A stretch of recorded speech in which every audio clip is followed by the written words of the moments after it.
1000 కోట్లు అని వినపడగానే లాస్య షాక్‌తో అక్కడికి వచ్చి ఆగిన ఆ కారు వైపు చూస్తుంటుంది.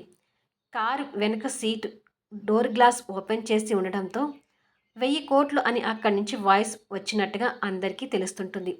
అలా అందరూ కారు వైపు చూస్తుండగానే ఒక పక్క నుంచి కారు డ్రైవర్, మరో పక్క నుంచి భిక్షు కారు దిగుతారు.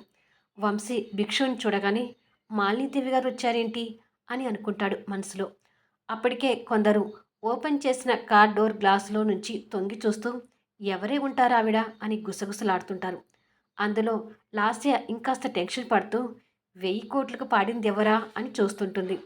ఒక పక్క అశోక్, మరో పక్క రేణు కూడా ఎవరే ఉంటారా అని ఆసక్తిగా చూస్తుంటారు.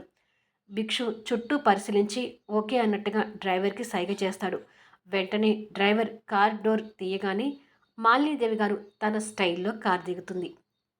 ఆ తర్వాత ఏం జరుగుతుందనేది ఫుల్ వీడియోలో చూడండి. స్టోరీ నచ్చినట్టయితే దయచేసి లైక్స్ ఇవ్వండి, కామెంట్ షేర్ చేయండి.